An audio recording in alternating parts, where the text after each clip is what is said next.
Olá, telespectador da TV Com. Estamos iniciando a programação 2017 do Compartilhe com o CVV. Desde o lançamento de nosso programa, temos procurado trazer informação e esclarecimento a você para valorizar a vida. Trouxemos especialistas e pessoas que viveram situações de vulnerabilidade emocional. Estas, com seus depoimentos, mostraram que é possível retomar a vida depois de uma perda, depois de um revés, enfim, depois de uma situação que nós não esperamos. Roberto Pompeu de Toledo fala da magia de fatiar o tempo e a cada pedaço chamarmos de ano. É certo que esta ideia de fatiar o ano nos permite pensar em novas ideias, novos caminhos para a nossa vida. O mês de janeiro é muito propício para a ideia de ciclos e traz o conceito, o propósito de fazermos uma revisão de nossas metas, continuarmos nossas rotas ou mesmo estabelecer novos caminhos para essas rotas. Os psicólogos idealizaram o Janeiro Branco, que tem tudo a ver com esse conceito de revisão, de recomeço. A campanha tem um mote muito sugestivo: quem cuida da mente, cuida da vida. No programa de hoje, nós vamos falar do Janeiro Branco e de experiências que nos levam à saúde emocional. O programa Compartilhe com o CVV de hoje está recebendo Jaqueline Meirelles, Miss Brasil em 1987, empresária, designer de bijuterias, modelo e apresentadora. Ela apresenta o programa Plano B com Jaqueline Meirelles na TV Web. Temos também o Dr. Nelson Luiz Raspes, psicólogo com especialização em dependência química, formado pela Unesp e pela Universidade de Santa Catarina. Ele é palestrante e colunista do portal Direcional Condomínios. Também está conosco Thaís Helena Gonçalves Paz Costa Ibanhes.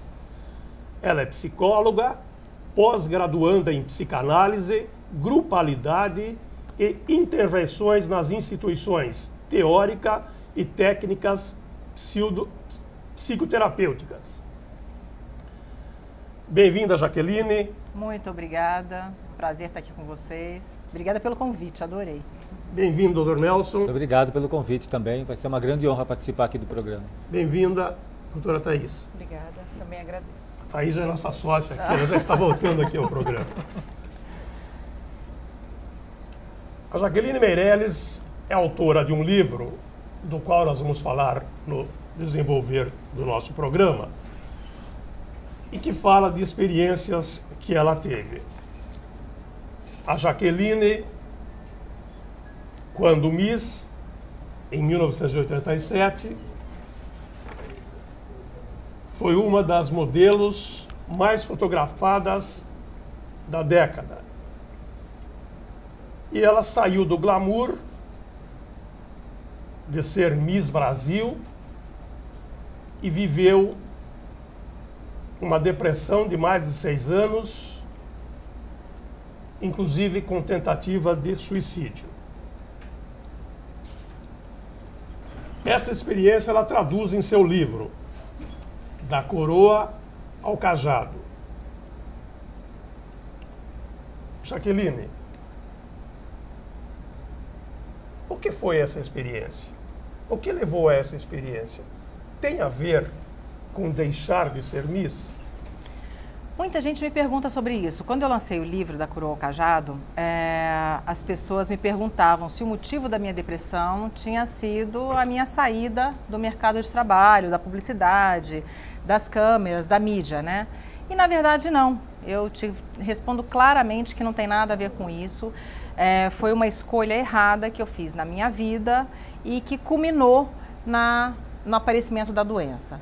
O que eu percebo que hoje em dia as pessoas cometem, o grande erro que as pessoas cometem, é achar que elas podem vender a felicidade delas, entendeu? Trocar a felicidade, achar que a felicidade delas está em alguma outra coisa, senão nelas mesmas.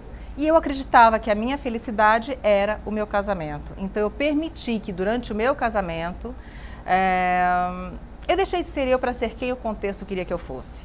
Então eu deixei de lado a minha identidade, eu abri mão de ser quem eu era, das coisas que eu queria, para ser quem outras pessoas queriam que eu fosse, inclusive o meu ex-marido. Então, o que acontece nesse caso? Quando você começa a perceber que existe um desequilíbrio interno, obviamente isso vai acabar culminando em alguma coisa. E no meu caso, foi com o surgimento da depressão, coisa que eu nem sabia, que eu falei, depressão? Quando eu fui no médico, que ele falou, você está com depressão? Eu falei, não, eu não. E aí foi quando eu comecei a desatar, a chorar, e comecei a tomar remédios, e aí foi que começou todo um processo muito doloroso. E foi assim que eu descobri que eu tive depressão, mas não estava relacionado com a minha saída do mercado de trabalho, até porque eu continuei trabalhando como modelo e fazendo outras coisas. Doutor Nelson, a Jaqueline disse, eu deixei de ser eu, e isso desencadeou o processo, como ela acabou de dizer.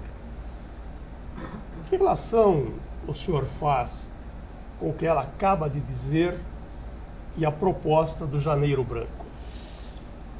Olha, meu amigo húngaro, o deixar de ser eu, a gente acaba se perdendo, a gente acaba não entrando em contato com a gente mesmo, quando a gente se depara, quando a gente está numa situação de depressão, quando a gente percebe.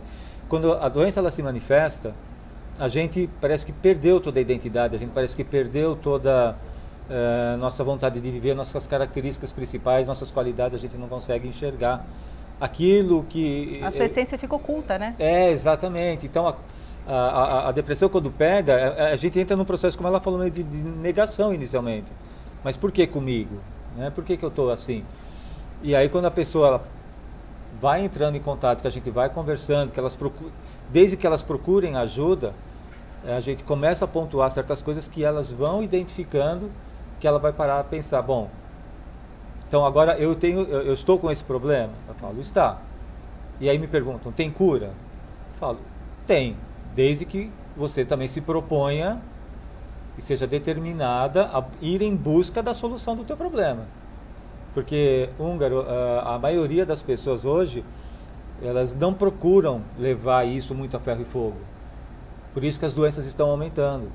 Os índices de suicídio, de casos de dependência química, que é o meu carro-chefe de trabalho, tem aumentado consideravelmente a nível mundial. Por quê? Porque a gente vive uma sociedade muito imediatista, a gente sabe muito bem disso. A crise do país mundial está afetando? Obviamente. Mas isso só está vindo a piorar mais o que já estava em evidência. Porque a depressão já vem de muito tempo que a gente vem pontuando. E a questão da crise no país e mundial vem mais a pesar em cima disso, entendeu? Porque as pessoas acabam ficando desesperançadas, desconfiadas, com medo de tudo e buscam a identidade em coisas externas. Então, quando as pessoas falam, eu me perdi, eu não sei quem sou mais eu, buscam em coisas externas. E aí vai para os vícios, entre outras coisas, compulsão e etc. Posso fazer um complemento? Essa coisa da depressão é uma preocupação tão grande, né, da Organização Mundial de Saúde, que esse ano de 2017 o foco vai ser em cima desse assunto, da doença depressão. É isso mesmo. Então, todas as campanhas que eles vão fazer vai ser em cima desse assunto. Tamanha preocupação, é quase 1 milhão de pessoas por ano que cometem suicídio. Mas já ultrapassou? Todo, já ultrapassou. Então, até o ano passado eu estava com esse índice de 1 milhão de pessoas. E é uma coisa muito... No Brasil, se eu não me engano, são 42 pessoas por dia que cometem suicídio, quase 2 por hora. Isso são os casos que a gente tem, né, registrados, fora o que a gente não sabe que não é registrado. Então, é realmente uma preocupação muito, muito grande. Se a gente for analisar por dia, a nível mundial, dá mais de 3 mil pessoas por dia com ideias suicidas, com tentativas de suicídio. É isso. Nós começamos esse programa aqui no mês de setembro, quando estava em pleno auge campanha do Setembro Amarelo. E nós tivemos a felicidade de trazer aqui uma pessoa que tinha passado pela depressão e ela nos contou que na quinta-feira ela programou o seu suicídio para o domingo. E a esposa dele o resgatou dessa ideia, começando a tratar dele. Pegando um gancho na fala do Dr. Nelson, dessa interiorização, dessa competitividade que tem hoje, o que você nos diria para aqueles que têm perto de si alguém com um quadro desse, caminhando ou já com a depressão instalada? Que cuidados deve ter essa pessoa que está no entorno, já que a própria pessoa com depressão, ela já não tem mais forças para buscar ajuda? Acho que um parente, um familiar, alguém que esteja próximo, às vezes até um amigo, né? Uma pessoa assim que esteja por perto, que possa, nesse momento, então, buscar a ajuda que talvez possa trazer para essa pessoa, né? Então, de que forma? O que é que uma pessoa com um quadro de depressão precisa? Precisa de um acompanhamento psicoterápico ou, né, também de uma psiquiatria. Então, que ela possa mobilizar, fazer esse suporte para que essa pessoa possa chegar nesses locais, enfim, e começar, então, a poder se cuidar, né? Porque estando num estado desse, muitas vezes é difícil que venha, né, uma força, alguma coisa interna que faça você ir procurar. Dependendo de onde você está, você não vai ter essa motivação, né? E eu acho que é legal quando você traz do Janeiro Branco, o mês que a gente está também, que é um pouco de um convite a isso a todos, né? Não apenas a quem já está num quadro. Quando, né, a Jaqueline colocou que ela chegou no médico, o médico falou, você está com depressão? Ela falou, não, peraí, não, pera, né? Então, assim, você podendo se perceber, se cuidar, sentir alguma coisa, para não agravar tanto, é importante que você se perceba, né? Mas isso não tendo, e tendo uma outra pessoa por perto, mesmo que possa auxiliar nisso, é muito importante. Mas acho que é legal também, assim, às vezes a gente encontra alguns amigos que acho que é difícil lidar com aquela situação da pessoa mesmo naquele momento, e o que ela faz? Né, acaba dando alguns conselhos, dizendo assim, sai disso, você está nisso porque você quer, né? Então, nesse momento, eu acho que vale assim, que você, se é difícil para você lidar com a pessoa naquela situação, que você possa dizer para ela, procure algum, né, profissional que possa te ajudar. Eu passei, posso falar? Gente, eu não posso ver uma câmera e um microfone que pronto, eu desato.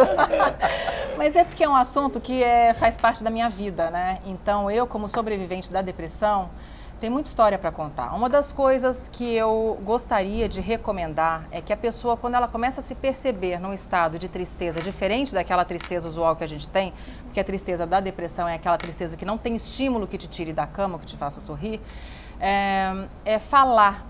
É muito difícil, porque existe um preconceito muito grande com relação à depressão. Sim, ainda existe um preconceito muito grande. Então, quando a pessoa fala que ela está assim ou está assada, não é nada, isso é fita, isso daí depois passa. Então, é muito importante que a pessoa se manifeste. Se alguém da família não escutar, que é importante você procurar um amigo, alguém para quem você possa procurar ajuda, porque falar é muito importante. Eu não tive apoio dentro da minha casa. Eu me mutilava, eu aparecia com os braços rasgados para chamar a atenção do meu ex-marido e nada disso funcionava. Eu precisava de tratamento psicológico e eu não tinha, só tinha tratamento psiquiátrico, só os remedinhos. E isso para mim não era um suporte, entendeu? Então eu percebo que muitas das pessoas que sofrem de depressão e estão dentro de casa, numa residência onde os familiares não reconhecem essa doença, é uma pessoa que é vítima da depressão e pode ser vítima do suicídio também. Por quê? Porque elas estão aprisionadas ali, porque ninguém acredita naquilo. Teve uma vez que eu dei uma entrevista e saiu isso no site e as pessoas embaixo comentaram, vai lavar um tanque de roupa suja que passa.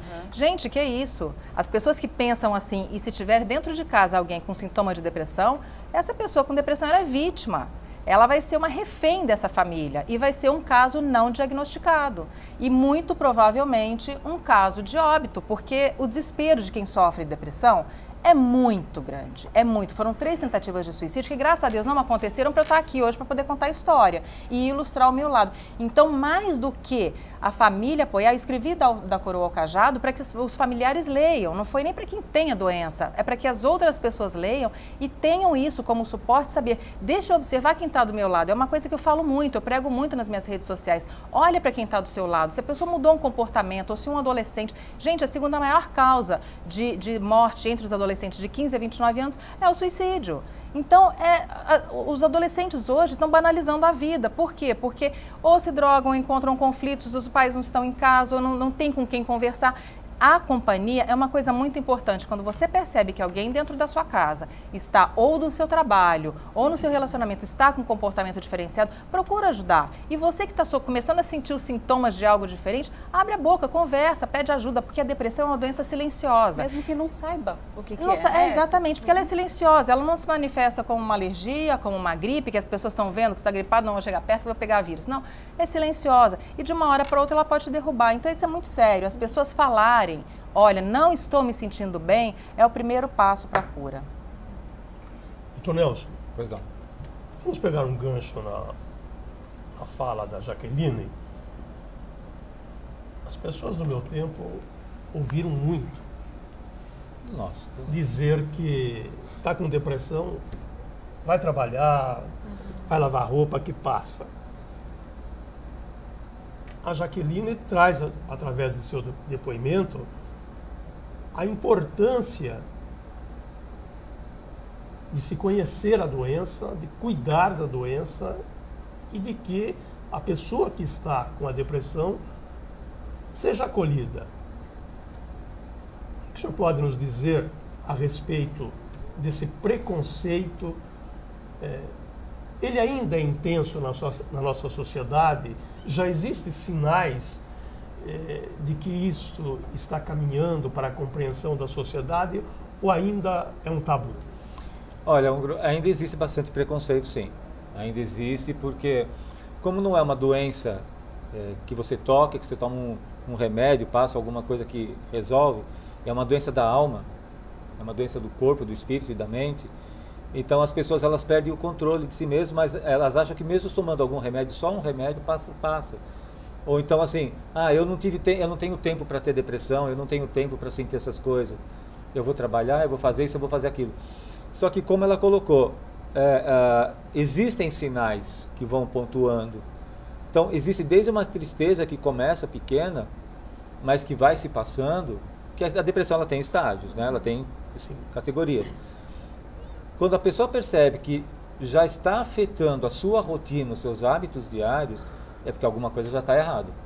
Se ela já não está dormindo direito, se ela já não está se alimentando bem, já está procrastinando algumas decisões, se está tirando licenças do trabalho, irritabilidade intensa, nervosismo com facilidade, e isso já são sinais que a coisa já está num nível que, vamos dizer assim, alerta. Porque para chegar no estágio e no mínimo de ideias suicidas, é porque já está chegando já acima do vermelho, vamos dizer assim, né? Foi o caso que ela passou. Então veja bem, por mais que ainda exista alguns preconceitos, não tem como a gente negar que é uma situação que estamos vivendo e que precisa ser combatida. E o Janeiro Branco veio justamente para isso. O que é o Janeiro Branco, para quem ainda não tem o conhecimento? É uma campanha de conscientização sobre as doenças mentais e emocionais, do tratamento dessas doenças. Tá? Não vamos dizer só a depressão, a ansiedade também, vamos dizer síndrome do pânico, outras patologias que vêm em consequência disso, bulimia, anorexia, as ideias suicidas, as tentativas suicidas, entre outras, vícios, né, dependências de remédio, de drogas, de outras compulsões, que eu também trato diversas compulsões. E aí, tudo isso são sinais que a depressão está tomando conta. O problema de família que eu vejo, Gabriel, é o seguinte, que isso não vai acontecer com a minha família. Da mesma forma que o filho não vai usar droga, que o filho não vai virar um homossexual, que minha filha não vai ficar grávida, coisas desse tipo. Parece que comigo não vai acontecer, mas acontece. E só vai cair a ficha Quando chega, pronto, está acontecendo. A pessoa ela percebe que está realmente acontecendo. E o Janeiro Branco mostra justamente isso, através das campanhas que nós estamos idealizando. Conscientizar as pessoas nas ruas, nas instituições, nas escolas, em vários locais, a nível de estado e já está a nível nacional, inclusive com a aceitação de vários conselhos de psicologia regionais, né? E o Conselho Federal de Psicologia já está também aderindo a esse processo do Janeiro Branco de divulgação, de que a demanda está tão grande que ou a gente faz um trabalho cada vez mais intenso de conscientização, e isso, lógico, a pessoa pode estar perguntando assim, mas isso vai impedir? Não, não vai impedir, mas a conscientização ajuda você a perceber os teus sinais, os teus sintomas e aquilo que você precisa fazer por você. Caso contrário, a família vai ficar tão doente quanto você, porque a família também precisa de tratamento. No caso, ela comentou que a família não teve apoio. Se a família também não procurar uma ajuda, mas é ele, o problema é ele, não sou eu. Isso é um estigma, é um preconceito. Se a família também não buscar ajuda, aí vai ficar tão doente quanto. E aí não vai saber lidar. E aí os casos que se acometem com sucesso o suicídio acabam se intensificando. Hoje em dia, só para terminar essa parte, até crianças já estão sendo vitimizadas por questões de suicídio a partir dos 5, 6 anos de idade. Que isso? Isso pelo Conselho Federal de Psicologia, dados de 2013. A partir de 5 anos de idade, por quê? Internet, celular, falta de vínculo familiar, fica muito tempo na escola, então os pais colocam em várias atividades, e aquela velha história do que eu não tenho tempo. Então, a educação terceirizada também está contribuindo para que a criança sinta-se sozinha. E é lógico, a criança não tem a mesma visão de vida que nós temos, mas o emocional fala a mesma linguagem. Então ela se sente abandonada, ela se sente nas mãos de terceiros, e às vezes outros fatores que acabam contribuindo para aquilo, ela acaba também, no mínimo, cometendo algum tipo de agressão contra si mesma. Doutora Thaís, a pessoa percebe que ela está num processo de depressão? Ou quando ela se dá conta, já está instalada? Então, acho que a gente está falando um pouquinho disso, né? Acho que a proposta também do Janeiro Branco, antes de responder, acho que é um pouco disso, de você poder se perceber, né? Poder perceber quais são aquele comecinho de sintomas que você tem, né? E assim, então depende do estado que a pessoa já está, né? Acho que se ela puder se perceber que está mais mal-humorada, mais triste, mais desanimada, sem apetite, enfim, N sintomas, não são só esses, né? Então, sim, assim, são vários. Então, assim, mas todos esses sentimentos, todas as sensações precisam de um olhar, né? Acho que assim, então, né, se ela percebe que ela está no estado depressivo, acho que depende de onde ela está e de que forma que ela pode olhar para os próprios sentimentos, né? Porque acho que dependendo de como a gente pode se perceber, que olhar que nós temos para nós mesmos, a gente consegue. Mas dependendo do grau que a gente já está, vai ficar mais difícil, né? Acho que pode até talvez reconhecer, perceber alguma coisa, mas ter um impulso aí para poder se cuidar, acho que é mais difícil. O Janeiro Branco, ele tem essa proposta de fazer com que a pessoa se volte de maneira a perceber essas doenças de fundo.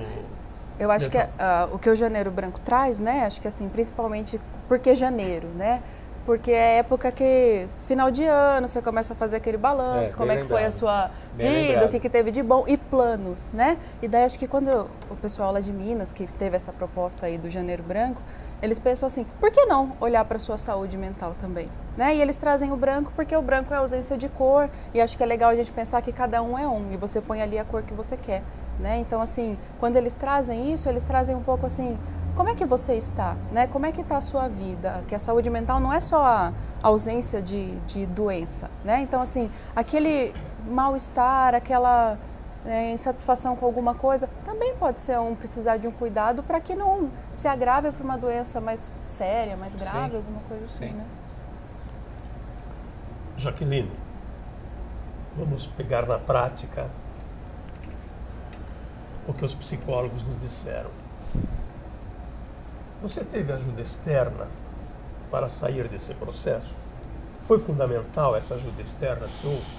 Húngaro, minha situação foi tão complicada porque, ilustrando o que eles estavam falando sobre os sintomas, eu não acredito que simplesmente a tristeza seja o único sintoma que vá diagnosticar um início de depressão. No meu caso, eu não tive a tal da tristeza.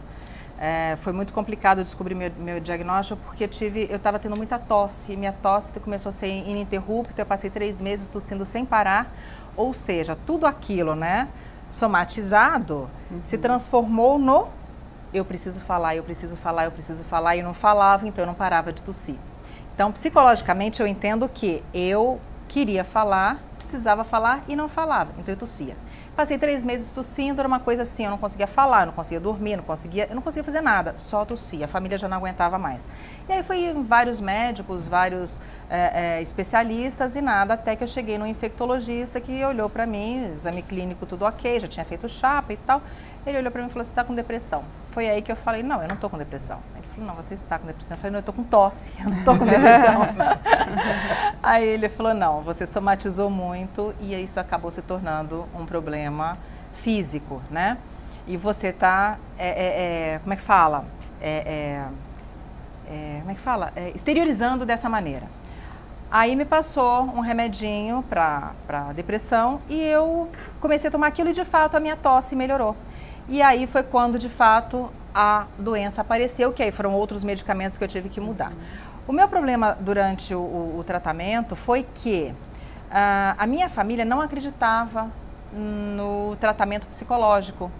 E não via sentido nenhum em fazer o tal do tratamento psicológico, acompanhamento psicológico, porque eu passaria a me conhecer um pouco mais e saber o que é que tinha me levado até aquilo dali. O que não era conveniente, né? Então a família não ajudou. Eu só fazia o tratamento psiquiátrico, que eram os medicamentos. Esses medicamentos foram mudados várias vezes, mudei de médico várias vezes, porque os meus sintomas mudavam. Eu fui bipolar, eu tive ansiedade, eu tive síndrome do pânico, eu tive todas as doenças decorrentes da depressão. Insônia, ansiedade, compulsão, eu tive tudo, tudo. Eu passei por todos os estágios. Até que, por fim, eu acreditava que eu não ia ter solução mesmo. E foi só a minha tomada de consciência foi que me levou à cura. O que, de fato, eu precisava entender que eu não era feliz daquele jeito, porque eu tinha deixado de ser eu para ser quem os outros queriam que eu fosse. Então, eu retomei a minha essência, eu falei, você quer saber de uma coisa? Vai gostar de mim quem gostar de mim do jeito que eu sou. Então, foi aí que eu tive o entendimento que... mas os tratamentos que eu estava fazendo não eram tratamentos de acordo com o que eu precisava. Eu precisava realmente ter feito um acompanhamento psicológico para começar a ter esse entendimento, para não chegar a essa conclusão sozinha, porque senão poderia também não ter chegado, né? Sem dúvida. Doutor Nelson, ela falou que a minha família não acreditava no atendimento psicológico. É importante o atendimento psicológico depois do nosso intervalo.